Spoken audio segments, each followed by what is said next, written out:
Welcome to Dodgers Dogs. As part of the Dodgers Daily Network, Casey Porter here, joined by Coach Holt. Coach, I haven't seen your face in a while. Love it. You got it sporting the Dodgers Daily hat, the Dodgers hoodie, supporting the back-to-back 3 in the last 6 years, the dynasty, all of it. We got it going on here. Friday night in the big town. Super excited to talk, man. Oh, exactly, Case. I got my new locker room T-shirt about a week ago. You know, the one they had that we rule October on the back, the gray T-shirt. I got mine in the mail finally, and a cap. I bought a cap for my daughter, so I'm rolling up on the gear now. Looking forward to getting some more on Christmas, and just still enjoying the Dodgers every time it pops up. Miggy's home run, and all the things that pop up on our social media is great for this when you win. If we'd have lost, yes, I'd probably unhooked everything. But yeah, this is great, and it's great to be a Dodger every day. But certainly, ever since the Dodgers have won the World Series, it just continues. And what a great time to be a Dodger fan and a Dodger dog. We have a hell of a lot to talk about. Brock Stewart and Anthony Bonda, okay, they will be tendered contracts, which means they're going to stick around. Evan Phillips will not. That does not mean it's guaranteed he won't be a Dodger next year. It just means that throughout the offseason, he will not have a contract with the Dodgers and will not be on the 40-man. And he is up for fair game for everybody to sign. That includes the Dodgers and Nick Fraso, who unfortunately – we'll get into why it was pretty much automatic that he was not going to be tendered a contract as well. So he will be removed from the 40-man roster. That moves the 40-man down to the 37. Now, of course, you hate losing Evan Phillips. He's been absolutely awesome, one of the best, not only just relievers, but closers, setup men, you name it. He's been awesome, but he's been injury-ridden. So let's first of all start this with, man, what a great run it's been, Evan Phillips. Evan Phillips was, I believe, the Dodgers got him off the waiver wires from Tampa Bay. He was also didn't have much success with the Orioles. I always want to say he's with the Orioles. But another one of those success stories that the Dodgers kind of got him off the scrap heap, reinvented him, gave him a sweeper, and the next thing you know, he's very successful. So first of all, let's start this with thank you so much, Evan Phillips, and then we'll get into why the Dodgers did not tenure him a contract. I got you, Case, and you got more information on the other part. I know you did dig in this, Austin. All you guys are better than the old hillbilly ball coach here. I just go from the shooting from the hip and that sort of thing. Evan Phillips was tremendous when he was healthy. Mm-hmm. That one hurts to me because we love the guy. He filled several roles for the Dodgers, especially when they really needed him. You know, when things were going bad, he filled several roles, so that one kind of hurts. I kind of get it, and I trust our front office. I know you got more information on that in Austin. You guys do a great job staying on top of the not just the analytics, but all the stuff that goes behind the scenes and goes into this stuff much better than I do. I'm a guy who shoots from the hip. You know, got my emotions on my sleeve. You know me, Case. I hate losing that guy, but I can kind of see where the Dodgers organization, those are tough decisions. Me and you've had to make them, Case. I had to make them as American Legion coach. I could only have 18 players. I cut kids I love to death, and they would help us. You know, sometimes I had to bring them back. I know you've done that too. You've had to, you know, even on our level, a high school American Legion, those are tough decisions. Yes. Sometimes you just got to make the decision. You put it on, even in high school, I used to put it on the board. I mean, pitchers we have, you know, outfielders, who the two-way guys? I mean, we all do. You did that at Guthrie High School, I'm sure. That's what we do. That's how you build rosters. Yes, that's how you build rosters and how you build your team. You have to have a plan. So I know these guys are times 100 on what these guys are doing for the Dodgers, but those are not easy decisions. That was probably a very hard one. It's a hard one for me and you and all the Dodger dogs who love Evan Phillips. Best of luck, young man, in the future, whatever happens. You're always a Dodger to us, and we're going to love you. So let's make it real clear. This does not mean that he won't be a Dodger next year. Okay. It just means it's guaranteed that he won't be a Dodger next year. So he's set to make $6.1 million. And, you know, coming off the Tommy John, the Dodgers, I mean, they are the first ones. Walker Buehler being the first one, you know, hey, they do not worry about Tommy Johns. They have that down to a science. It's like 11 and a half, Tommy maybe John 12 played months. With the Dodgers, so, you know, not just a Yankee. He was with the Dodger. Anyway, go ahead. Yeah, so what this does is it takes him off the 40-man roster, and then that puts you, so the 40-man roster is set at 37. So the disappointing part is that you no longer have Evan Phillips on your 40-man, although if the Dodgers wanted to re-sign him after pitchers and catchers reported at spring training, they could immediately re-sign Evan Phillips out of free agency, which he's set to make $6.1 million. So if the Dodgers still want to have Evan Phillips on the roster next year, They could re-sign him at spring training after pitchers and catchers report, immediately sign him to about a $6.1 million contract, and then immediately put him on the 60-day roster or 60-day IL list.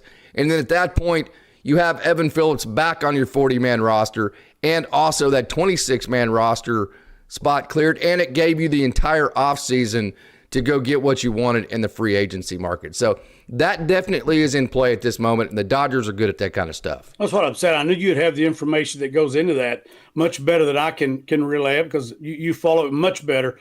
You know, the Dodgers, they always have a plan. We know that. They got plan A, B, C, D. Just go all the way through the alphabet. They got a plan for everything. If this happens, we got to go here. So that's great to hear that he could still possibly down the line, if nobody else gets him, I'm assuming, have an opportunity to become a Dodger. So the Dodgers have, as you know, we all know, they got plans for everything. And I'm glad to hear that it's not totally out of the realm of possibility we could get him back next year. This just sounds like, like you go, okay, well, we like this guy, but he's not healthy. He makes $6.1 million. Is there somebody else out there maybe that fits a little bit better with what we need at this moment? Let's just go see if we can't find something that we consider to be a better, not necessarily better. I don't want to say that's too much of a slight to Evan Phillips. But if there's not a better situation out there for the Dodgers, let's just spend these next couple, 2-3 months seeing if we can find something better out there. And if we can't, let's go back and let's go to plan B and bring Evan Phillips back. So this, again, to me, this is easily a situation where the Dodgers are hedging their bets. They are exactly what you just said, creating not just plan A, but plan B, fallback plans, which are great fallback plans. Just another, in my opinion, example of the Dodgers playing chess when everybody else is playing checkers. No doubt about it. I mean, they calculate everything. Case, we can relate that close to home for us. The world champion NBA champions, the Oklahoma City Thunder organization, Sam Presti's probably the best GM in basketball. Much the same way, analytics, they don't miss a thing. They don't. They're on top of things. Presti and his staff is much like the Dodgers front office staff. That's why they're the champions. People need to get off this money crap. They're the champions because they're just do things better than other people, and they got great players. So I'm glad to hear he's got an opportunity there. And that's also a thing, we talked about this during the season. The Dodgers last year in the offseason, it didn't turn out well for them. By that, we meant the guys they got before the season started, for whatever reason, Tanner Scott, all the situations that happened, for whatever reason. I'm not privy to that information, but, we saw as fans some of the things they did in the preseason didn't turn out well. So again, we were back to plan B. So you've got a great take on it. They're going to do this, see what they can accomplish before the season starts. Pitchers, catchers report. You go, if you can get Evan Phillips, that's a bonus. And they know what they can get there, assuming he comes back. That's the other part. Some guys, you never know. Some of them come back from injury better than ever. Some come back, they're not quite the same. So, but that's the way it is with everybody. And they don't know if he's going to be available at all next year. I mean, it's going to be well into next year. So, I mean, they may want to wait another couple months to see exactly how that's going to work out, right? Yep, absolutely. Like I said, I totally trust the Dodgers front office. I know we've talked about this ad nauseum. I mean, we know we trust them because the proof's in the pudding. It's not 100%.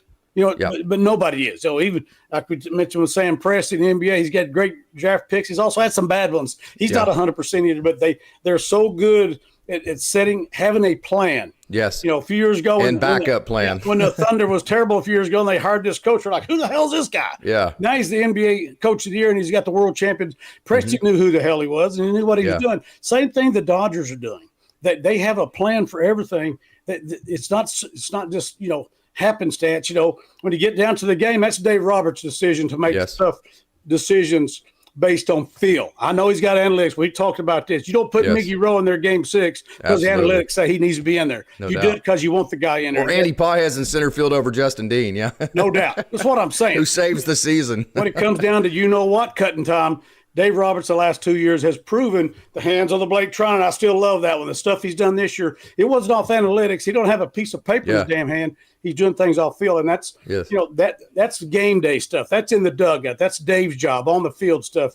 But our front office is so outstanding. They are in giving him the pieces available, and he's great at making those pieces work. It proofs in the pudding on both ends. By the way, I talked to Tim Neverett today. I have that in the can. I'm going to play that on Monday. Okay. Awesome conversation. And he's privy to a lot more than we are, right? And he point blank said, Dave, this last World Series championship will make him a Hall of Fame manager. So I totally agree with that. And the thing that he said about Dave, and we won't get into a long spiel of Dave because this is going to be all about Evan Phillips and then some of the people that the Dodgers are going to replace him with. And I'm going to get to that here in a second, but I want to get to this point he made. And he said, hey, it's more than just, who does he put in the seventh inning as a reliever? Dave knows how to, the people who are signing the contracts, he knows when to sign up or when to show up and show his face and be kind to the people that make all the money with the Dodgers. He does all the PR. He does so many things beyond what you see like in pitching change mode or what you see on the field. And then also he said the information that's available to guys like Dave Roberts when they make those decisions based on, okay, not only the analytics of will this move work, but the analytics of what does it do with based on who's available for the next 3 games. He said it's incredible, and we just don't have privy to any of that. And so he just kind of giggles whenever people criticize Dave Roberts. And I'll tell you this, Tim Neverett's a very straight shooter. He's been with the Pirates. He's been with the Red Sox and now the Dodgers. And he says, Dave, he would just tell you point blank, Dave might be the best manager he's ever seen. So we're not, like I said, we're not going to get off on that. No. But that's a part of our Tim Neverett talk on Monday. But I totally back him on that. Same thing here. Okay, so it's amazing. 3-time world champion. The things he's had these last 2 years have not been easy. People need to get off of how much damn money they're paying Otani, how much money they're paying all these guys. These last 2 years have been years for grinders. They have been. The regular season, the playoffs. There's nothing easy about anything they've done the last 2 years. They've won the last 2 World Series. So give credit where credit's due. The players, the front office staff, the man. There was nothing easy for anybody, and it shouldn't be. It's a World Series. It ain't going to be easy, And it's baseball. And it's baseball. Nothing is guaranteed, and you do it 30% of the time, you're great, and there's no other sport like it. Yep, 100%. So we can say that conversation. Hey, things aren't easy, even though the Dodgers easily have the best roster. They have the best player and he calls it the Otani economy. Otani has created so much money for the Dodgers. It's allowed them to really just kind of take off in ways that I don't think they even expected. Having said that, how hard the last 2 years have been, that's what the offseason's for, right? Yep. The offseason is to try to pick up pieces that make it less hard, if you will, make your roster better. He point blank said he thinks the Dodgers are going to be aggressive. He thinks they might even get a starting pitcher at probably the elite level. Definitely some elite help in the bullpen. I think just the way that he explained it, definite probably slam dunk help in the bullpen. And then I think it's a slam dunk that you go and get guys in the outfield. So we'll get back to that. Right. Nick Frasso is taken off the 40-man today. He was not tenured to contract. Here's the thing about Nick Frasso, very talented young man. The Dodgers traded him for Mitch White. He was a big-time prospect.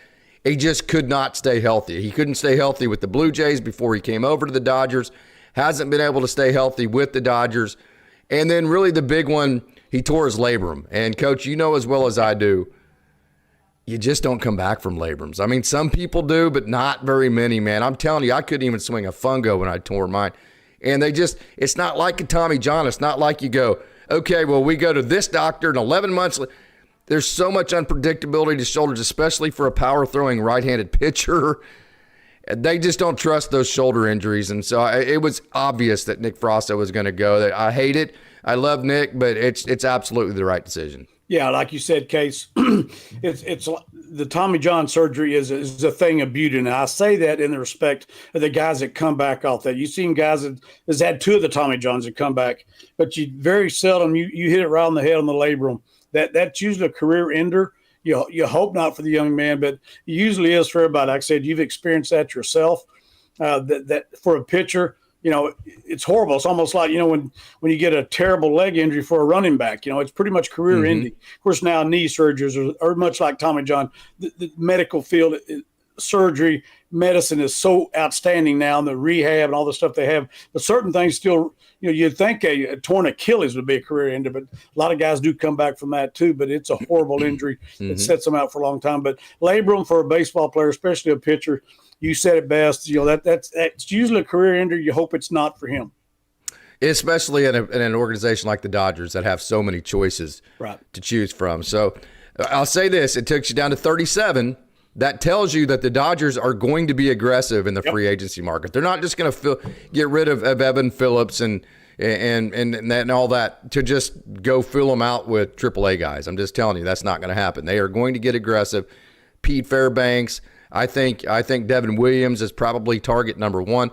I think the Dodgers would correct him. So let's go. So let's go to, okay, then why you say, well, Evan Phillips, we have a comment here. This is why, again, the Dodgers Dawgs community, not the biggest, but one of the best communities out there in terms of the absolute awesome content. No runs allowed in the playoffs for Evan Phillips. Why do you get rid of that guy, but you keep Anthony Bonda, who struggled down the stretch here, Brock Stewart, who never was good with the Dodgers, has very little track record, has an injured past. Why the hell keep those guys? So kind of let me explain it to you this way. To me, the Dodgers, and Austin did a great job diving into this. The Dodgers do a great job of, let me put it to you this way, that like your big purchase in your life is going to be your house, right? Your house is really the only purchase that you make that you want to go like beyond like 5 years on a loan. Like a lot of people go 30 years with it, right? You don't want to go 30 years on a car, right? So Shohei Otani, Mookie Betts, Freddie Freeman, Will Smith, Yoshinobu Yamamoto, that's your house. Those are the guys that you make your long-term investments in. Now, once you buy your house, the reason why you go 30 years is so you can make your monthly payments low enough to where you can also buy a car, you can pay for a repair, something happens, you can go out to eat, you can go on vacation, you can actually have a life beyond your house. So Otani has this deferred money, you have these long-term contracts, and the Dodgers have been smart enough to only give those long-term contracts to guys that will produce like their contracts are paying them. And then also on the periphery, where I'm getting to here, the guys that aren't part of your base, like your house that you're building, those guys the Dodgers like to go short-term contracts on, like a Michael Conforto, because even if they don't produce the way that they're getting paid to produce, it's such a short term, it's not a lasting effect. The Dodgers are the masters at that. No, there's no doubt about it. And we saw the Conforto. It was a great example of something that just didn't work out, for a lot of reasons. They were very patient, almost to a fault. All of us were saying, what the hell, how long, but they knew what they wanted to do. They let him go and gave him every opportunity to produce. Mm-hmm. But as we saw, when it came down to the cutting time, it wasn't happening. He wasn't going to be in there, and he wasn't even on the roster, what have you. Wasn't there, whatever it was. But that was not an option at that point. So that's your plan. The plan is like that, where you have that ability to get those short-term contracts that aren't killing. You explained it the best right there with the house, but you still got to have cars. You got to pay bills. You got to have groceries. You got to have, the kids. Well, you got, whatever it is. You got to have clothing. I mean, all the other stuff you have to go get. So that's a great analogy for that. What the Dodgers are very good at. It's like, if I get a car, it ain't worth a damn, I'm taking it back in the year. Correct. You know what I mean? So, but you're not doing that with Otani. You're not doing these guys. You've signed them long term. So great analogy there on that. And that's totally right. And the Dodgers are very good at that. They have shown that. And like you said, they've got 3 open spots right now on the 40-man. And they're looking to do something, and we wouldn't expect anything else. Wouldn't have it any other way. Correct. We wouldn't really expect anything else from the Dodgers at this point. They didn't stand. We talked about this last year, Case. After they won it all, they didn't stand pat last year. They weren't satisfied. One wasn't enough. Let's go. We're going. We try to win every game. We know in baseball we're not going to, but they're coaching.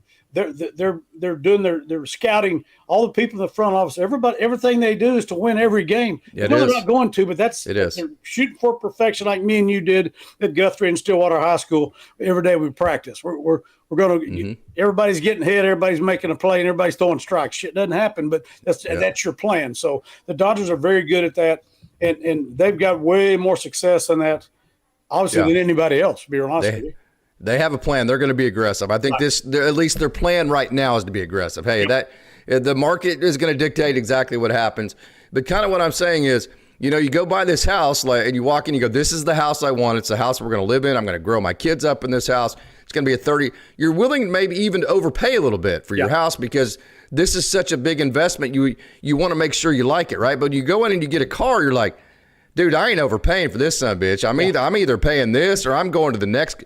So all the other, like the Brock Stewarts, the Anthony Bondas, the marginal guys, you don't overpay for those guys. You overpay for the guys that are worth it, the guys that bring you in all the money, the guys that bring you the Hall of Fame type production. You don't mind overpaying for those guys, but you can't overpay for them. Then also your other guys that you build around that. So I say that to say Anthony Bonda is going to make all of $2 million next year. We're talking about a guy that's been damn good for $2 million. Brock Stewart, who last year until he got hurt was absolutely fantastic. He's going to make maybe $1.2 million. So you're talking about in two guys, they're going to make maybe a little bit more than half of if you doubled them, what one Evan Phillips would have been.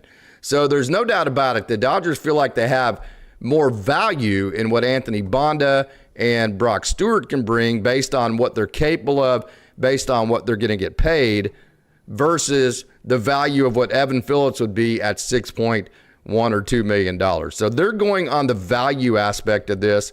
They trust that Bonda's good. They think they can fix Brock Stewart.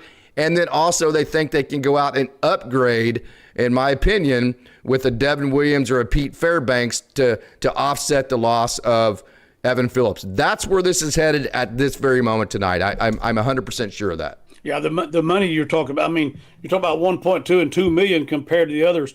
You know, you made a good analogy there on buying a car. I mean, they're looking at the Carfax on all these damn guys. You know, the guys correct. The guys that the long short term, there's a Carfax on them. They say injured here, hit 210 here. They're not looking at the Carfax and Otani. 100%. I don't need to look at that shit. We're signing him. He's how much do you cost? We're signing you. Let's go. Care. Here's a checkbook. We're getting his ass. There's no Carfax on Otani. But these other guys, they that's why I feel confident. Exactly. They know what they're getting. They know these guys' history, the scouting department. They've got everything. They've got video. They've got everything they need on these guys. That's why I trust it. We said it at the outset, Case. I hate losing Evan Phillips. You know, and hopefully something will turn around back there because he's been so good for the Dodgers. But they got it, like you put it best. They get two guys, half of what he was going to pay him. It may blow up in their damn face. Again, like I said, they're not 100%, but their success rate is a hell of a lot better than the other teams. Mm-hmm. And you know what the real currency is for the Dodgers? I can tell you the Otani economy, the amount of money that Otani has made for the Dodgers, they literally are swimming in money. They cannot spend all the money that they're making. I mean, Dave Roberts right now is in Japan, okay? He's in Japan talking. Oh, I'm serious. Yeah, I know. Right now he's talking to the Japanese market, and those people are signing contracts. That's what we're saying about Dave Roberts. That's the crap that people don't understand about him. He's in Japan right now massaging the Asian market, and that's going to turn into a multi-billion-dollar contract for the Dodgers. So he is the face of all these multi-billion-dollar contracts and winning World Series as a manager and doing all the PR things that's allowing the Dodgers to maximize their profits. The players love him. The players respect him. It's just so more far-reaching than like we as fans go, oh, damn it, why'd he bring that guy in the seventh inning? So before we move on to the outfield part of this, you know, when you look last year, whenever I was bitching about the trade deadline, I still think I was right. I think the Dodgers won the World Series, but they would have done it a little bit less stressful in a less stressful way if they had gone a little bit more aggressive at the trade deadline. Right. But my biggest complaint, Coach, and I think you're on this same thing, I didn't have any problems with picking up Brock Stewart. I don't have a problem with Brock Stewart.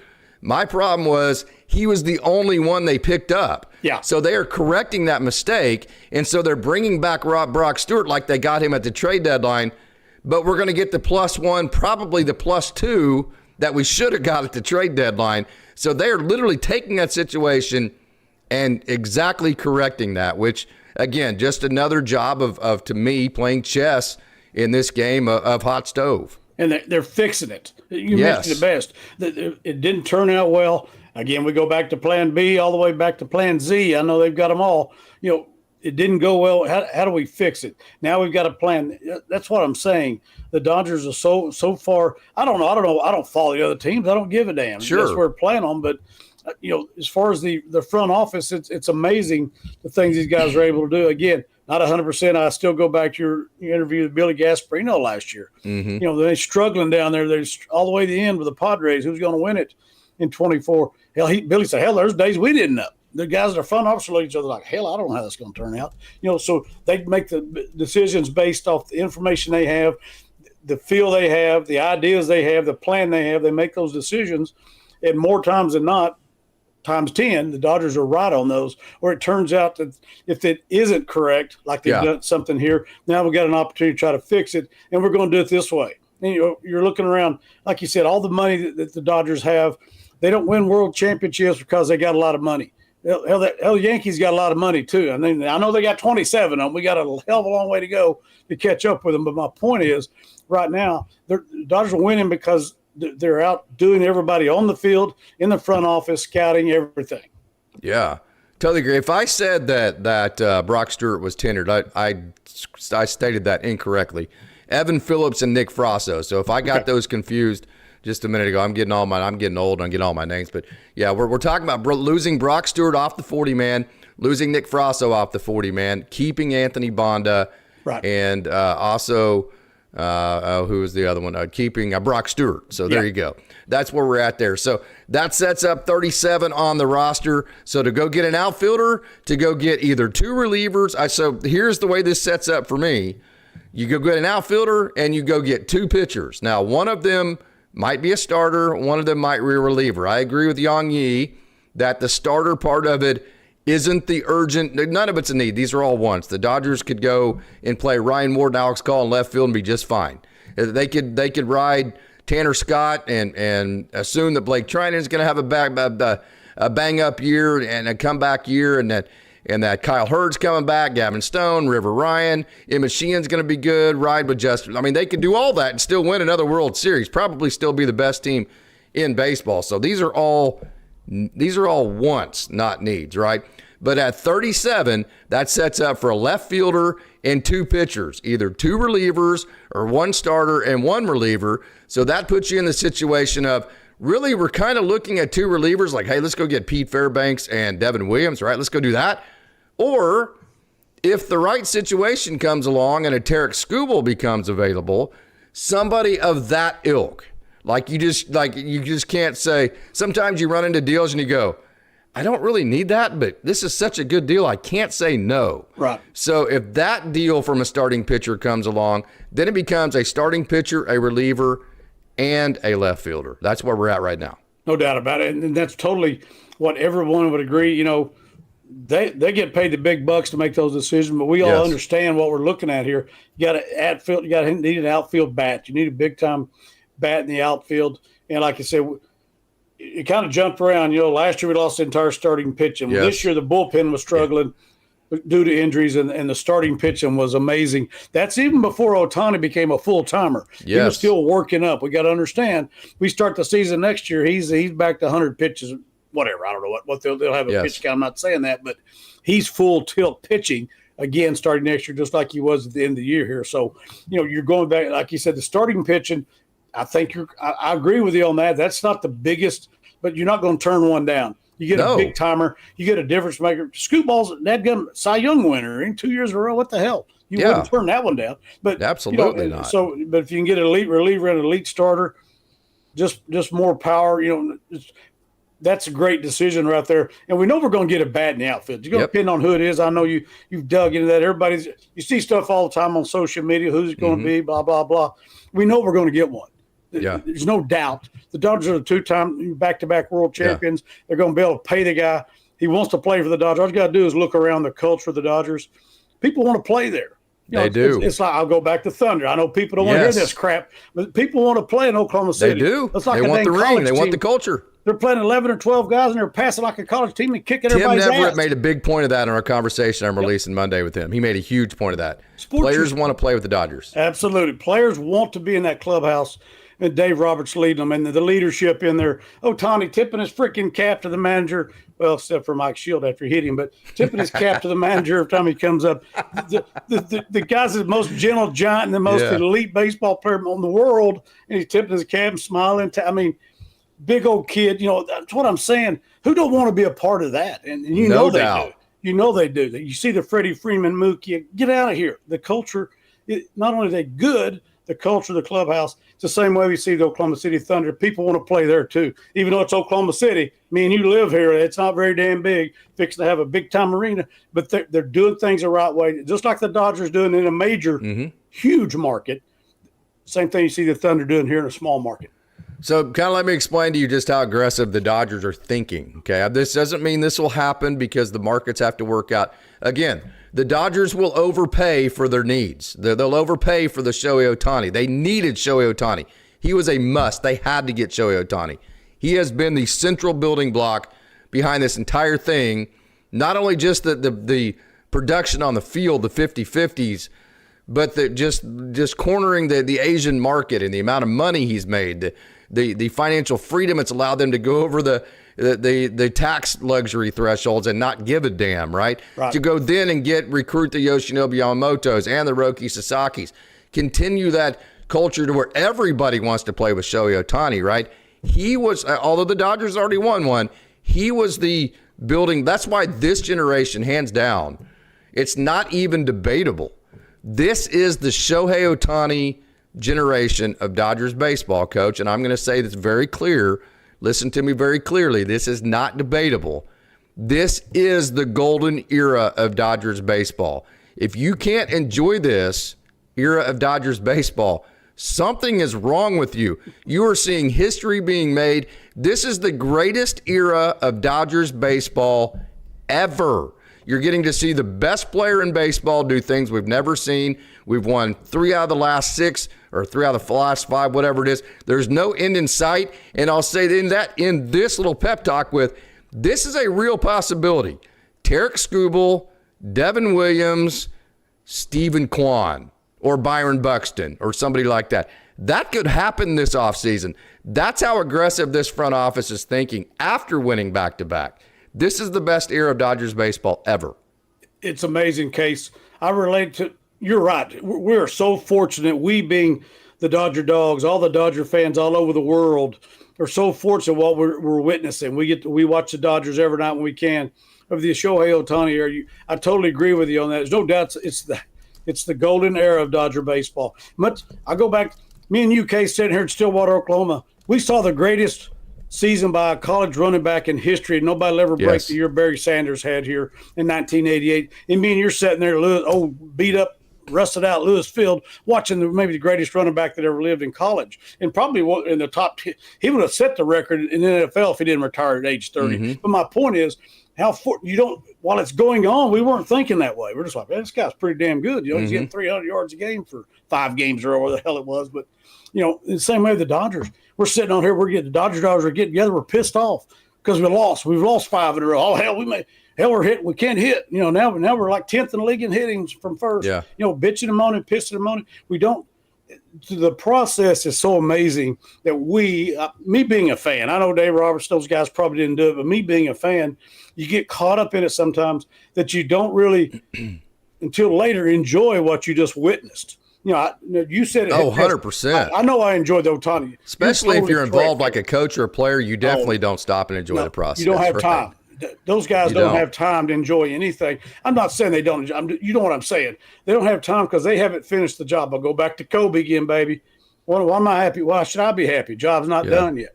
The Dodgers had that attitude, they had to go right down to the end of it. Last year, the easiest year the Dodgers had, they got their ass beat in the first round of the playoffs. That's all you got to remember. They won the division by 14 games, got their ass beat the first round. The grinding the last 2 years is what put this team over the hump. They had grinders. They had tough guys that were mentally tough, physically tough, played hurt. Did what they had. Obviously, Kike's hurt. Hell, he had surgery, didn't he? He had surgery the other day. That's what I'm saying. Last year, Freddie had a freaking broken rib. We're worried about his ankle. He's playing the damn broken rib. That's what I'm talking about. The amazing things we're seeing this organization do. And I know these professional athletes, they get paid a lot. All those guys play hurt. At the end of the year, they were all hurt. They were all hurt. They weren't injured. They had some pains, aches and pains all over. That's how it goes. But it's so amazing to watch that. And the Dodgers are the best at everything right now. And I'm not just saying it because I'm wearing. Hell yeah, I'm wearing it. But I'm just saying, I was also the guy that, a few years ago was pissed off because we weren't doing anything. Hey, by God, I think we got an owner that knows what the hell he's doing just about the Lakers. So he ain't hurting for money either. So, he owns the Dodgers and the Lakers. That guy, he's doing okay. You got Magic Johnson there who's done nothing but win his entire life as part of your ownership group. So winning culture from the top on down. It's great to see. Damn right.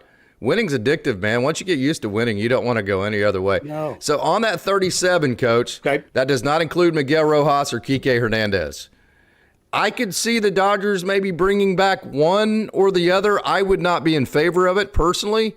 I'm not nostalgic like that. I know I'm probably going to get struck by lightning because Miguel Rojas and Kike Hernandez are absolutely gigantic factors for the Dodgers winning the World Series this last year. But my point is, if Miguel Rojas and Kike Hernandez are having to be huge factors in a World Series run, something went wrong somewhere along plan A. There's a better plan out there for a better team to make an easier run at a World Series title than having to rely on Miguel Rojas to save your ass or Kike Hernandez to be a big part of it. So there's a more talented, better version out there. So I'm on that boat, at least to start. I think you can always go back and get Kike Hernandez at the trade deadline if you need to. So that 37 does not include Kike and Miguel Rojas. So just know, if you want Miguel and Kike both, that only leaves you one spot to go get, and you need an outfielder and you need two pitchers. That only leaves you one spot on your roster to do that with. So that's, of course, you could DFA like a Paul Gervais, but then again, you're having to DFA a 6'10" talented young arm, right? So that's kind of the difficulty of either one of them, certainly re-signing both of them. Tough decisions. Again, everything's considered on that. Kike's been playoff Kike. We know, the Dodgers wouldn't have won the World Series without those two guys. Absolutely not. It's like so what you said. Lightning strike me down, please. No, but Conforto, if Conforto hits, let's face it, Kike's not in there. He's not. Conforto's in left field. If he comes over and he hits and he puts himself in as the everyday hitter, he's in there. They may want to switch lefty, righty, all that crap. We'll go platoon. But if Conforto's hitting, he's probably in there every day. So that takes that out. It goes back to what you said. The Dodgers all-season move would have worked with Michael Conforto. You probably wouldn't have seen much of Kike in there. Now, we know he can play all over the field. I'm not saying he wouldn't have played. Same with Miguel. He's big. They're great defensively anywhere you put them on the field. But it's like what you said. That Dodgers didn't go into last season thinking, man, for us to win the World Series, it's got to be Miggy Rowe and Kike. Exactly. And that's a credit to those two guys. I love those guys, man. I got them on a pedestal forever. I don't care where they go. I put them on a pedestal forever because they did something that me and you would kill for. But I don't want to have to rely on them again. No, it's what I'm saying. So you just give them credit for accomplishing something that all of us dudes in the face of the earth would love to have had the opportunity to do, and we didn't. So you put them on a pedestal, but by the same token, 2026 is coming up, and now you got to make tough decisions. Yes. You got to move forward, put the best product you can on the field. So sometimes tough decisions got to be made, and you just mentioned those two. So do you want Kike Hernandez, Miguel Rojas, and Devin Williams, or do you want Byron Buxton, Devin Williams, and Tarek Skubal, right? I mean, that's kind of what – so if I'm going to sit here and say this is the greatest era in Dodgers baseball, probably the second greatest baseball organization in the history of Major League Baseball, lightning struck me down again, but I mean, you just can't argue with the Yankees, right? I mean, they've been just absolutely phenomenal. The Cardinal fans would argue because they got 11, but that's yes, that's true. That's true. There you go. Okay, so let's just say one up. If I'm going to sit here and say this is the greatest era of Dodgers baseball, one of the greatest organizations, not just in baseball, of any sport ever created. Yep.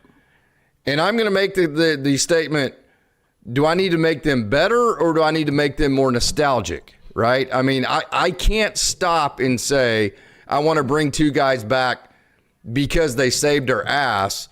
I've got to say I've got to be aggressive and I got to keep moving forward and I got to keep adding the best pieces that I possibly can to this formula while Shohei Otani, Freddie Freeman, Mookie Betts, Will Smith, Max Muncy, Teo Hernandez.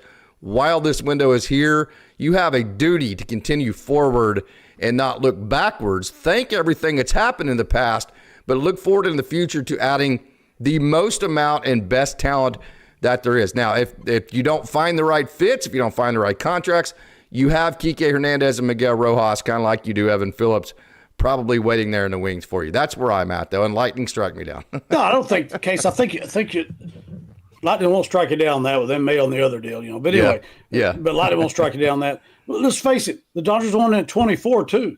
There were several guys that were on that team. Walker Buehler closed the damn last game out. They traded. So there's some guys that are on the 24 team that went away. How about the two cuts last year? Exactly.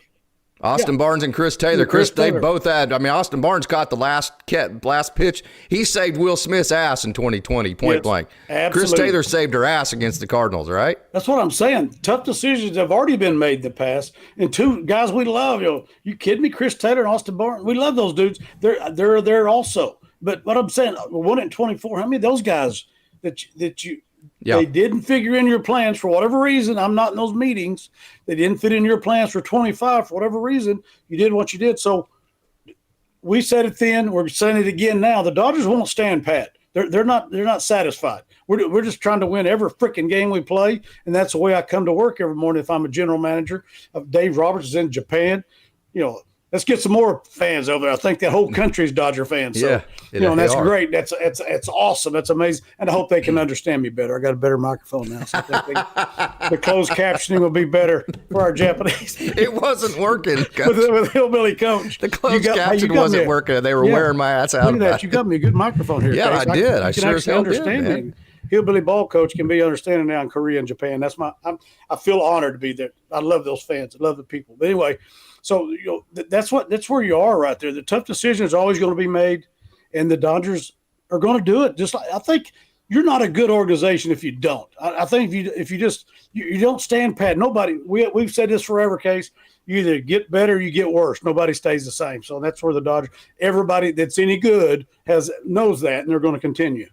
So you say, well, the Dodgers can't get complacent. That's one of the reasons why it's so hard to win back-to-back, right? Yep, absolutely. Is because you get complacent. It's human nature. You won one last.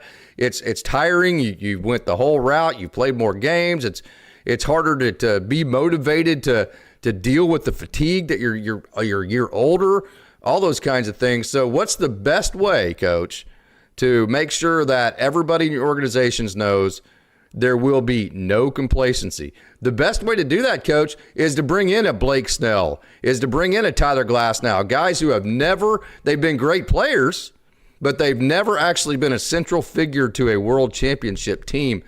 And those guys are great, but they also are extremely hungry. Yes. So if you bring in a Byron Buxton or a Stephen Kwan or a Devin Williams or a Tarek Skubal, those guys are not only adding great talent to your team, they're adding an amount of hunger that is going to guarantee at the top echelon of your talent pool, you are extremely motivated and staying the furthest amount away that you can from being complacent. That's a big part of it too. You get those elite players like you mentioned, Case. Otani never even been in the playoffs before he came to the Dodgers. It's a sad thing to see Mike Trout go through the same thing over there. Of course, he's had a lot of injury problems, but the point being, he never had that opportunity. You bring those guys in. Snell came here with one idea. I want to be a part of a world championship, and he was. And like I said, Glasnow, all the guys that come over, they have that hunger because they did. They've had success in the major leagues. They've got more money than they'll ever spend the rest of their life. They want a freaking ring. And that's the beautiful part of the culture of the Dodgers. You look in there, who's in your clubhouse? Who's your manager? Get out of here. All you have to do is look. And that's the best part about it. The Dodgers will never – if you stand pat, they haven't done that yet. They're not going to do it now. You said it already. They got 3 spots for the 40-man, and I promise you they're going to try to make splashes of that, not just because, so everybody can come to me and you go, hey, looks like your team's buying another championship. Bull crap. You still got to win it on the field. Get out of here with that shit, Yeah. It doesn't mean anything. Like I said, the Blue Jays didn't care about money, and they had a great World Series. I know, no such thing as, runner-up trophies and that sort of crap. But, those guys were a great team and got beat by a great team. They have nothing to hang their heads about. So, but they didn't give a damn about the money. They weren't intimidated by the Dodgers. The Dodgers had to go win it. It wasn't handed to them by anybody. Yeah. And we have a great comment here, and this is what the Dodgers do a lot from Christopher Navarro. They'll sign Kike in the spring so here's the deal. As soon as pitchers and catchers report for spring training, that's when you can place your 60-day ILs on the 60-day IL. And then you can take them off the 40-man. But going through this: Bonda, Kasparius, Dreyer, Gervais, Glasnow, Gratterall, Edgardo Henriquez, Kyle Hurt, Will Klein, Landon Knack, Ronan Kopp, Bobby Miller, River Ryan, Roki Sasaki, Tanner Scott, Emmett Sheehan, Blake Snell, Brock Stewart, Gavin Stone, Blake Trinan, Alex Vesia, Justin Robleski, Yoshinobu Yamamoto, Shohei, Dalton Rushing, Will Smith, Mookie, Tommy Edmond, Alex Freeland, Freddie Freeman, Hae-Sung Kim, Max Muncy, Alex Call, Teo, Andy Paez, Asteria Ruiz, Ryan Ward. I don't see anybody there that's eligible that's going to be 60-day IL eligible. There's nobody there that's injured that at this point you can say, like last year, there were 2 or 3 guys where you went, well, it's automatic. They're going on the 60-day. Right. I don't see anybody on the 37 out of the 40-man roster right now that is going to go on the 60-day IL. So I think that makes this offseason a little bit more black and white. Yeah, last year we knew Kershaw wasn't going to start we knew Kershaw was automatically going on the 60-day. And some other guys, as you mentioned, going into last year, you knew what you're getting there. Yeah, I agree with you. All you got to do is look at you and Austin do a great job of staying on top of that stuff, but it's black and white right there. We got 3 slots. Mm-hmm. We need an outfielder and pitching. We didn't, I don't think we need 2 outfielders, but we need a stick in the outfield, an elite hitter in the outfield. Then we need 2 pitchers, elite. There are 2 relievers. Hell, you'd rather not have 2 starters, but at least starter and reliever. You'll take what you can get, though. If you can get 2 elites, you do what you got to do there. And that's the best part about it. You're right. It's pretty black and white right there. And if anybody's out there and they're a free agent and they hear from the Dodgers, the Dodgers don't have a shot. It don't matter who they are. The Dodgers will have a shot to sign anybody because the proof's in the pudding. These guys, they all have more money than they'll ever spend, Case. Think about it. These guys are all multimillionaires. It's not about money for them. That's what pisses me off when I hear that. It isn't about money to those guys when they get between the lines. Yeah. It is.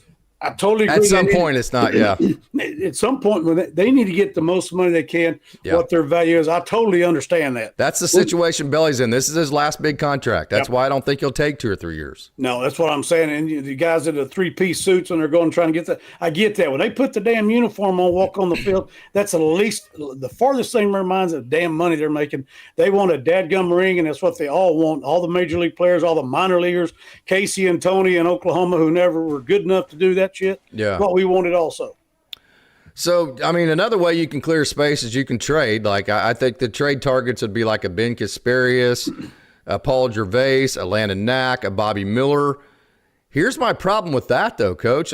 Bobby Miller had, if you look underneath the curtains, like, our conversation with Dave Anderson, the AAA pitching coach, he would tell you he made progress. It wasn't a wasted year for him. Same with Landon Knack. Right. Okay, but I think some of that's coach's talk. I think if you put a true serum in Dave, I think he would tell you some of that's coach's talk. So if you trade Landon Knack, Bobby Miller, or Ben Kasparius, those are guys that have been okay for, not necessarily Bobby Miller, but they've had their moments. But I say that to say, if you trade those guys now, what are you going to get out of them? You're literally trading them at the lowest peak. It's like trading stock in the middle of a depression, right? What are you going to get out of them? You're going to lose more. The selling at the lowest point, which is what you'd be doing with Landon Knack, Bobby Miller, and Ben Kasparius, I don't think is something that's in the Dodgers' DNA because the value doesn't come back out of it. No, and the other teams aren't going to go. Like you said, they're going to want a player, a really good player already, or they're going to want a big time prospect. They're not going to go. If you're talking about trades, they're going to get some of your damn guys in your farm system. The Dodgers have a lot of good players in their farm system. That they want to look at. So, you're absolutely correct.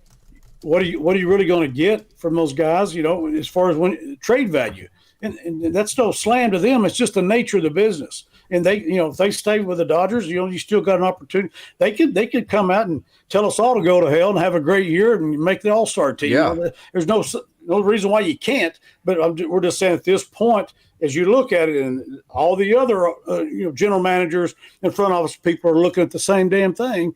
They got the Carfax out. Let me go back to that one. They got the Carfax out. And they're looking. He was hurt here. Blah blah blah. They know what they're looking into. Yeah. Same thing. That's where it goes. Bobby Miller's got dents all over him. Yeah. Landon Knack's got Carfax has got dents all over him. So you have to sell low, right? Hey, Scooball, I don't need a damn thing on Scooball. I see all I need to see. I don't need a Carfax on Tarek Scooball. Just get his ass over here and we'll pay him. That's just me talking as a fan. But I'm just saying that's a great analogy. You came up with that analogy. That's a great analogy on that type of stuff. There's the trade value. It's like, well, just trade so and so. Well, hell, what are you going to get? I mean, you have to get an elite. You're going to have to trade several people. If you're going to go big time, you're going to have to trade several people. Yeah. Let's face it. Back in the '80s, Dallas Cowboys trade Herschel Walker. They win 3 World Series. I mean, 3 Super Bowls because of that damn trade. And we can again. I hate keep going back to the damn Thunder. If they trade the Clippers out there, they've got a first round. They may have the number 2 or 3 pick in the draft this year because they had all those draft picks from these NBA teams. They have draft picks lined up because they outworked everybody else. They have those draft picks lined up. Now it's the same thing the Dodgers are doing. The front office is doing a great job of having a plan, implementing that plan. It doesn't always work out, but more times than not it does, and that's where world champions come from in Oklahoma City and LA. And so here's kind of where I'm at, okay? Is Teo Hernandez a good outfielder? No, he's okay. Not. He's just absolutely not, Coach. Defensively, he's not a good defensive outfielder, okay? Andy Pye has gotten better in center field, no doubt about it. But one of the biggest problems with Michael Conforto, he also wasn't a good outfielder. Right. So 2 out of your 3 spots were bad defensively, and then Andy Pye has had an adjustment period, and it really was a disaster sometimes, right? So in my opinion, I agree with this in the chat here. Whoever the Dodgers get for left field needs to be a really damn good defensive outfielder. Yep. And that's why I think Stephen Kwan, I get it. Byron Buxton's talented. I think he probably would waive his no trade clause to come to the Dodgers because of that winning culture that we've talked about. But again, 28% strikeout ratio. This is a personal preference that you and I both are going to agree on here that some Dodgers fans aren't. They would rather have the slug. They don't like Stephen Kwan because he doesn't have the slug. And Stephen Kwan is the exact fit because he's a Gold Glove caliber outfielder at the corner, and he is the on-base guy. Can you imagine? Max Muncy in the 8-hole and Stephen Kwan in the 9-hole in front of Shohei Otani? Can you imagine Tommy Edman and Stephen Kwan in your 8 and 9 holes? And Andy Pages being your 7-hole? Right. I mean, imagine Stephen Kwan plugging him in your 9-hole, Coach. And then him giving you Gold Glove caliber defense. Or here's the second option. If you go get Brendan Donovan, who is a Gold Glove utility player. So Stephen Kwan, Gold Glove outfielder. Brendan Donovan, Gold Glove utility player. If you get Brendan Donovan, then why do you also need Kike Hernandez? It's the same player other than Brendan Donovan is a Gold Glove utility caliber player. But Kike obviously with the postseason deal. So I think if you get Brendan Donovan, you don't need Kike definitely. But I think it's more of a fit at this point than it is maybe the best player at that position in left field. Yeah, I agree with you on the slugging. I mean, let's face it. If you go get a big stick in the outfield, I'd love to have a big stick in the outfield. I said that earlier, which I'm always looking for that. But if you go get there, where the hell are they hitting at? Are they hitting 1 through 5? Probably not. I mean, are they going to hit 1 through 5? No, maybe. They may fly in there at 4 or 5. They may bump somebody down. But the reality of it is they're not hitting 1, 2, 3 for you. So, if you're going to go get a big-time hitter, you'd like to have a guy hitting 3 and 4 holes, something like that. So, the defense, like you said, the defense is so clutch. Pages makes the play of the year out there. You're going over the top of Kike. But we had several, during the course of the regular season, even some of the playoffs, some poor defensive play in the outfield. So that's something that they want to shore up one way or the other. It'd be great if you'd have a Gold Glover out there who's a lead hitter, but those are hard to find right there. But you can definitely find a great defensive outfielder. Like you said, some of them are available.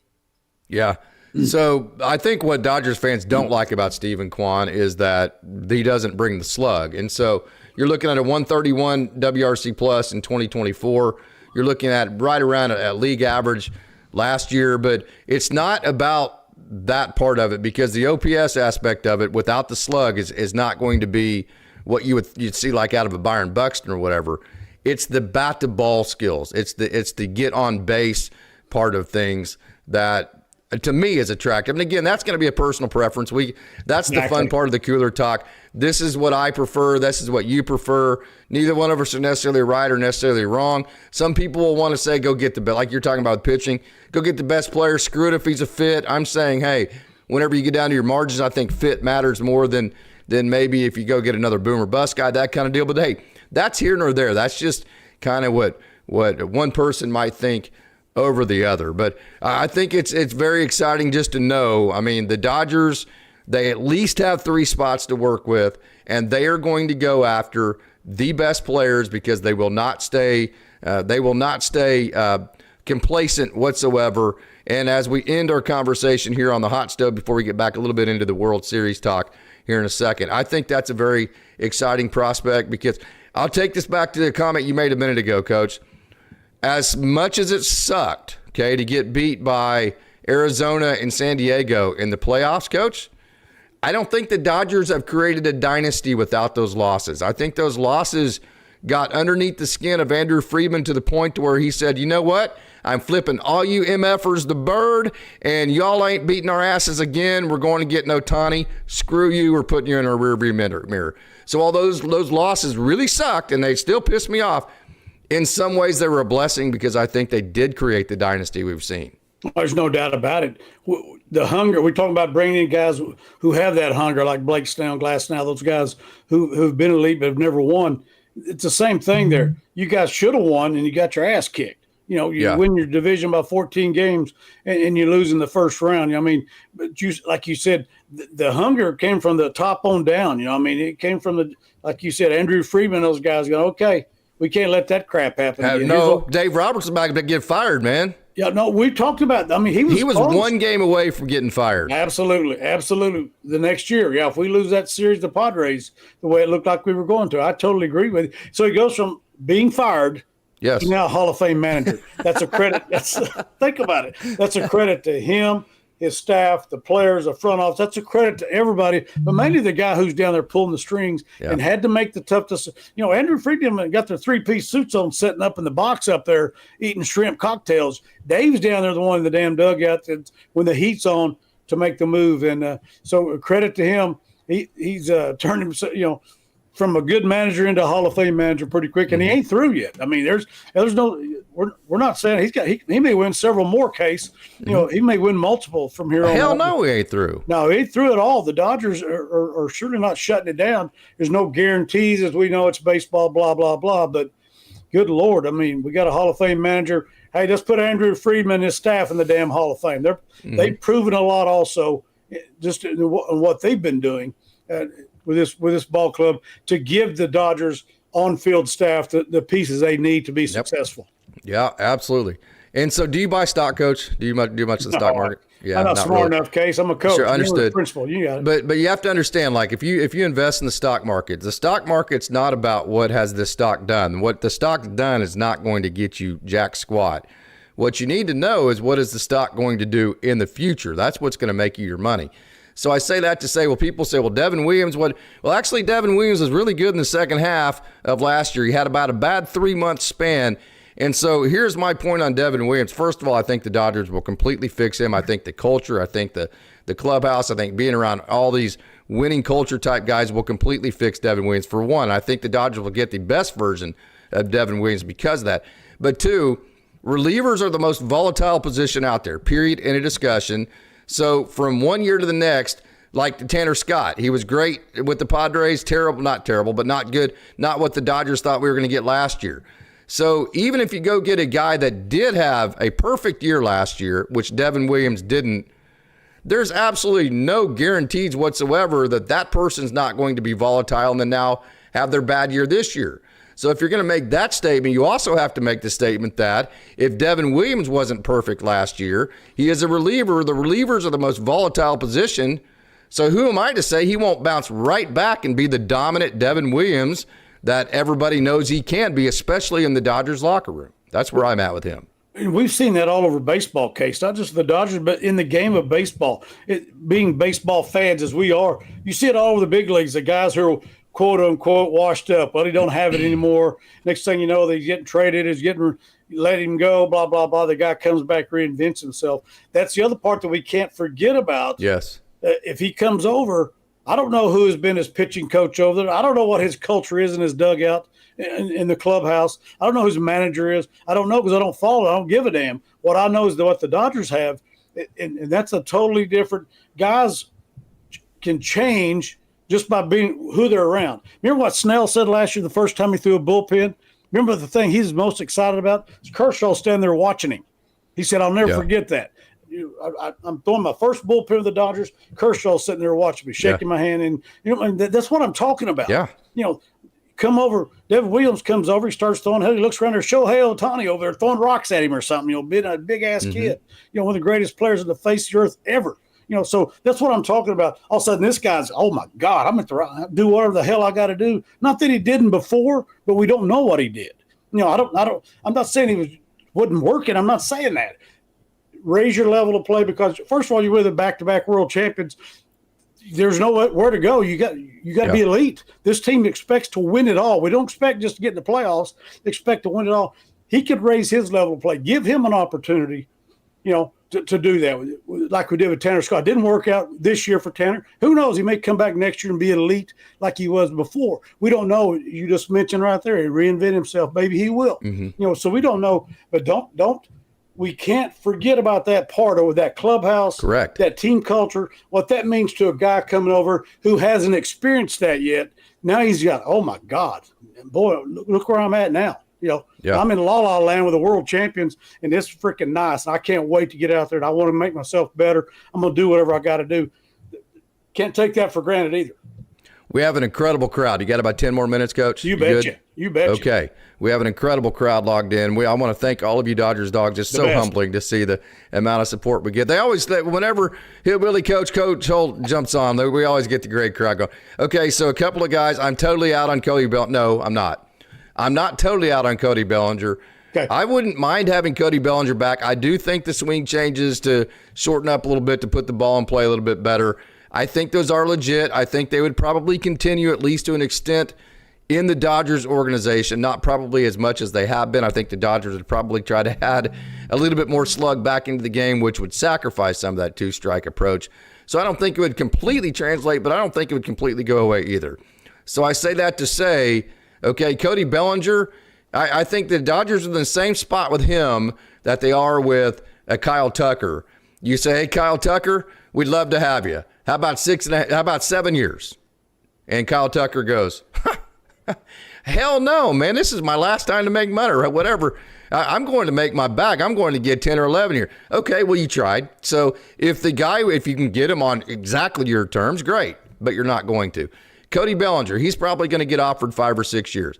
You go to Cody and you go, hey, Cody, we're offering you 2 years, a third-year club option with certain caveats that give us wiggle room on a roster if we don't like what we see or whatever. The strikeouts are too much or whatever. How about that, Cody? And you know what he's going to say to that? He's going to say, okay, thanks, but no thanks, right? So I'm not saying I don't want Cody Bellinger or Kyle Tucker. I'm just saying I don't want them at 10 years or 11 years with Tucker, and I don't want Cody Bellinger at anything more than 2 years, maybe 3 years, like if everything works out perfectly, but certainly nothing more than 3 years. And I don't think either one of those two would go there. I don't think they will either. I'll go back to recent history with a Hall of Fame player that I love because like I said, I'm a Dodger fan and Texas Ranger at that. Probably number 3 is the Cardinals because of them. I'm a big Matt Holliday fan. He's a friend of both mine and yours. But Albert Pujols, real Cardinal fans know the Cardinals offered him more money than the Angels did, but he didn't give him enough years. Yes. I think they were only going to go 7. Security. It was 6 or 7. Yeah, and the Angels went long. We saw how that turned out. He didn't make it to 10 years there. He's back in the Dodger uniform, actually. So the Cardinals had the right idea. They wanted him, but we want you at this. We want you same thing that you're talking about with the Dodgers. And he chose to go to the Angels, and it is what it is. He ended up playing for the Dodgers, whatever. He's a Hall of Fame player. I love the guy, but I'm just telling you, he wanted the same thing because he's Albert Pujols. I'm not taking 7 years. When everybody else is going to give me 10 or 12, okay, well, you'll be 41 years old then or whatever the hell he was. So go for it. So I totally agree with you there. Love Belly. We always have loved Bellinger. He's I feel like me and you and all of us true Dodger dogs here, it's like when you go to St. Louis. St. Louis is maybe the best quote unquote baseball town. Okay, so I think we can all agree on that. Agree. When you go there, when former Cardinals come in there, they get a standing ovation. They never. I'm best friends with one of them. He gets one every time he goes. Eddie Daves, you're damn right. Yeah, that's what I'm saying. They never forget. If these guys put on Cardinal uniforms, they love them forever. We're the same. I feel the same way towards Bellinger. All these guys, they're with other ball clubs now. Justin Turner, all those kids that came through the system that you loved and were Dodgers, but that doesn't guarantee and that doesn't mean that we have to go back. He's always going to be on a pedestal to us, but that doesn't mean we have to take him for a longer period of time. They're not going to. I don't mean we have to. The Dodgers won't do that. You hit it right on the head. I think they would take him at shortened years, and he's probably going to say no. I definitely sure Kyle Tucker would, and we'll see how that goes. Or you get the Mark McGwire, like him or don't like him. He was traded into the Cardinals. He came in there 1 year and he had a chance to go anywhere, but he loves St. Louis and the fans so much that he took less money and stayed there. That's what I'm talking about. You get some of that too. You may get a guy going, I think I got enough money. I'd like to win a damn ring. So you never know. There's two sides of looking at it, but on the other side, as a guy, and me and you, that our families, you got to get every dime you can when you can. You have to. But football's worse because they're really shortened. Your career can be over any time there, but you have to get every dime you can. Me and you did the same thing. As educators, we're always trying. We're going to try to make the most money we can to set up our retirement when we want to retire. So it's the same thing there. So I don't blame that guy at all. If he says no, the Dodgers still love Cody Bellinger. He's a Dodger in my heart. It's just like how I am about Billy Buckner, man. Rest in peace, Billy Buckner. Good Lord, he's always a Dodger to me, and it pisses me off this day the way they treated him after that 86 World Series. We're going to talk about that here in a minute, by the way. Okay, good. I love that guy. Yeah, absolutely. Okay, so what do you think? I have Corey Seager, Mickey Mantle have the exact same left-handed swings. I've compared it. I could put it up on the board. I don't want to do that right now because we're coming down to the end of this show. What was the downfall eventually to Mickey Mantle, Coach? Injuries. Knees. Yes, correct. Yep. Correct. Yep. He played a very high-profile position, center field, and his swing was so violent. It used so much of his body that at some point that's not going to last, especially when you drink alcohol. He's on the Babe Ruth diet. Absolutely. On top of that, So I said even when Corey Seager was with Oklahoma City, I made the comment many different times, the way that he swings the bat, the way that he torques his back, the way that he torques his knees, the way that he creates torque in his torso, just the way that he uses every part of his body to swing with. Playing shortstop, there is no way that Corey Seager is going to be able to stay healthy once he hits about 30 years old. Now, there are some people that can defeat the odds. I'm telling you, I said that in 2016. I've said it ever since, that Corey Seager, the way he swings the bat, there's no way he's going to be able to stay healthy. You see that once you reach about 30 years old, boom. We're already starting to see it with Corey Seager. So would I have a problem with Corey Seager coming back?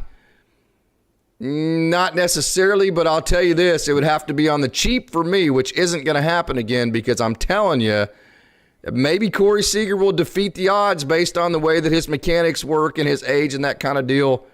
But it would be defeating the odds. The way that he plays would suggest, the way he swings the bat would suggest that he is going to continue to be injured, and it is going to continue to have a big factor on his availability and his production. That's where I'm at on him.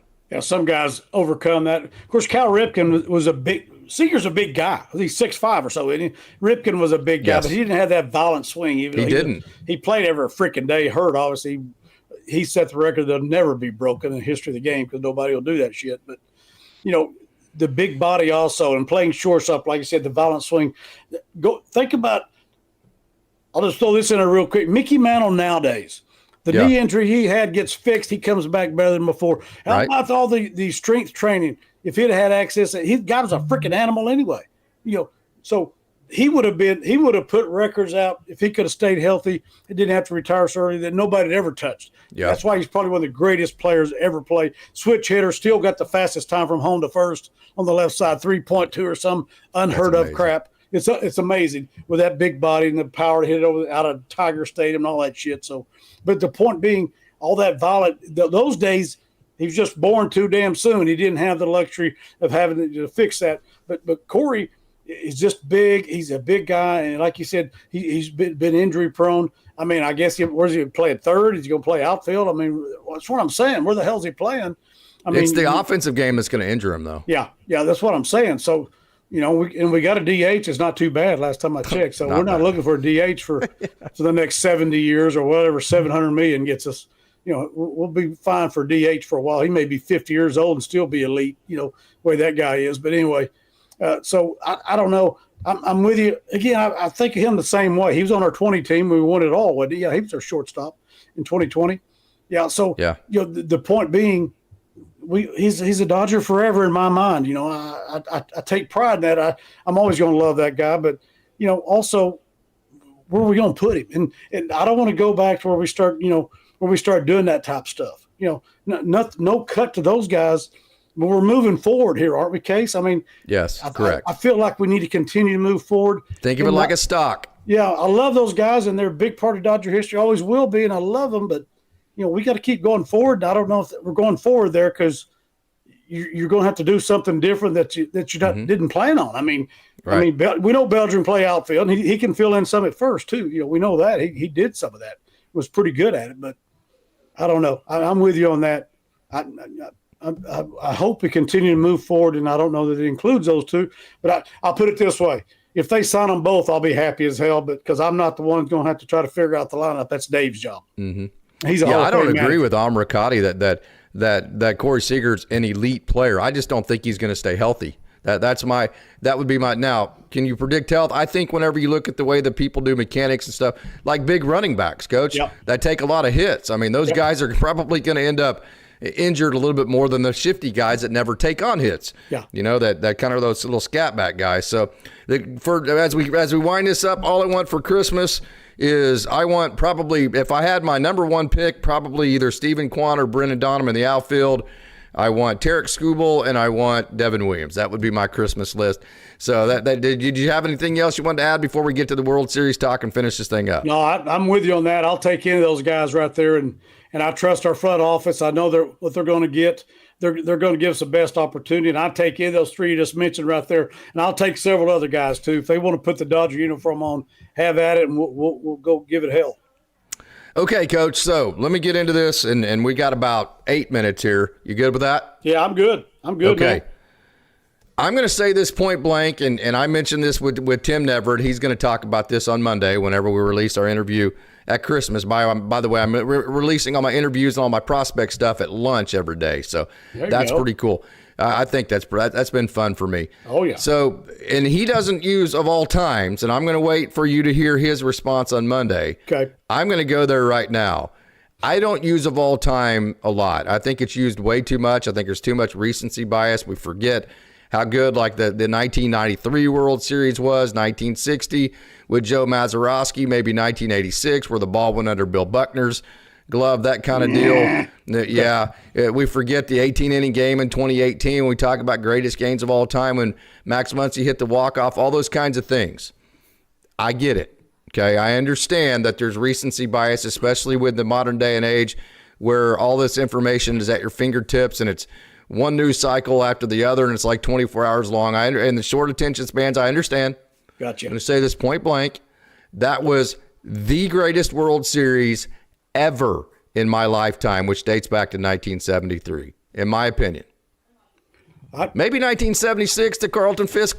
That was a hell of a series. So give me your opinion, Coach. I'm there though.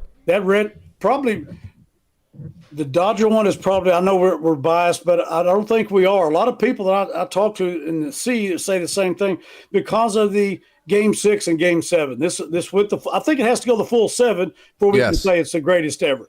Then the games have to be good. Like there's some series that went 7 innings, but like 4 of the games were blowouts. Exactly. Game 6 and Game 7. All these were good games. But for the drama and every play meaning something, every pitch means something. Game 6 and Game 7. I think the only thing even close is, like you mentioned, the other thing, the Yankees and Red Sox. I think it was 75 might even been. I mean, I was in high school. I remember that one. Fenway, Carlton Fisk, waving it, whatever. But the 86 series was good. I mean, But as far as 6 and 7, I go back to 75, the Red Sox and the Reds, because that thing had high drama out there. The Big Red Machine was on a roll, and the Red Sox had an opportunity. But, I don't want to get into 86 because I always get pissed on this stuff. People start saying stuff. That was Game 6. Hell, you still can't play Game 7. It's kind of like the Bartman deal up in Chicago. You can blame his ass all you want, but that's Game 6, and you got your ass kicked the next night too. So, by the Marlins. So do whatever you want to do there. Make it, you can use a scapegoat if you want, but for drama in Game 6 and Game 7, I would 70 in my lifetime case, and I'll say in my life where I actually started watching baseball. Probably the first one I really remember, and it's kind of sad because the Dodgers are in 66 series. I think 67 is probably the Red Sox and the Cardinals. I believe I'll go back, and then there's the Tigers and the Cardinals that are 68. I do remember those because it's all day games. I was trying to act sick so I could stay home from school at Randolph and watch the damn things, but. So I'd go 75. The only thing close to this as far as the drama, Game 6 and 7, 2011 Cardinals and Rangers are pretty damn close up. That's there. a damn good one. Josh Hamilton hits the home run. You think the Rangers are going to win, and they just rips their heart out. David Freese. I mean, and the Rangers had never won one. That's what made that one such a tough one. That was tough. The Rangers, they had an opportunity to win that, and that was pretty damn good. I'd go 75. I'll go the Rangers, Cardinals, 11 in this one here. As far as drama, late innings in the Game 6 and 7, it's hard to beat that. But I still say none of them compare to the Dodgers. To hit a freaking home run from a guy who hadn't hit one off a right-hander all year. Yeah. To tie it in the ninth. Coach, and how about the play at the plate by Rojo? I mean, you're inches away from losing. How about the Pages catch, the ball getting stuck in the wall? I mean, the 18-inning game, it was ridiculous. You can't make it up. He stumbled a little bit, too. And they go back down. Look, he got a shitty lead down at third base. A good base runner who can run, he's got a shitty. Everybody's trying to justify. No, you tell your third base run the same thing me and you always said. The third baseman's way off. You get off as far as he is, just so you can beat him back, just so you can get back. You can't get off farther than he is because he's going to beat you to the damn bag. So, Muncy was off the damn line. Whatever. Yeah. I'm just saying, there's so many things that went into that you can't make it up. If you start writing this shit down, people, get the hell out of here. That ain't going to happen. No doubt. That ain't going to happen. It would make a very cheesy movie. Are you kidding me? Yamamoto. Yeah, Justin Dean raises his hand. Okay, this is a cheesy ass movie. This is Hollywood stuff, man. This is La La Land. You damn right it is. But we got real people playing the damn thing. But Yamamoto wins 3 games all in Toronto. I mean, guy throws 116 pitches, comes out and shoves it up their ass the next night. Come on, I mean, you know what I'm saying, dude. It's nuts.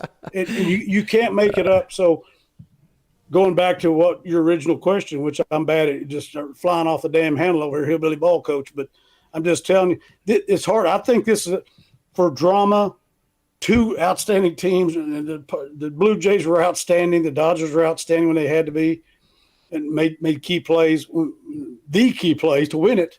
I'd go 75 Red Sox, and then probably second to that, and then the Cardinals and Rangers in 11. God, there's so many good ones, though. What was it, 2001? The Diamondbacks come Game 6 and 7. Luis Gonzalez. Game 6 and 7, they were pretty damn good, too. They had to beat Mariano Rivera to win the damn thing. Yeah. So that's why you, me, and all the Dodger dogs and everybody who are true baseball purists love that shit. It's even better. I'm nervous when the Dodgers are in there. I'm nervous. I drink too much and blah, blah, blah, and cuss too much. I'm nervous. I'm a wreck on this thing right here. I'm cussing too much. Me and you, we're all texting each other, all of us Dodger dog. I'm glad our Dodger dog fans can't see the text we send each other. I'm glad I have great friends because I send some stupid shit out during a Dodgers game. We all do. That's what I mean. I cuss too much. My wife yells at me. I drink too much. My wife yells at me when the Dodgers are playing. If I'm just watching, if it's 2 teams, I just love baseball. I don't care who wins. I love watching it, and that means a lot to me. But it's even better when your team wins. So, yes, best World Series ever. Hey, can I correct something that I've said about 3 or 4 times since the Dodgers won the World Series? I've probably got 15 things wrong tonight, but go ahead. Okay. The Toronto Blue Jays did not outplay the Dodgers. You know why I say that? They lost. The Dodgers won. That's I'm going to end it with that, Coach. That is going to be the end of tonight. And yes, sir. And then, dadgummit, that was the greatest World Series in the history of the time, and nobody's ever going to be able to convince me different. I love you, Coach. It's a great day to be a Dodger. Love you too, Case. Love our Dodger dogs. Love the Dodgers. Great day to be a Dodger. Salute. Thank you so much out there. What a wonderful crowd. You Dodgers dogs are the best.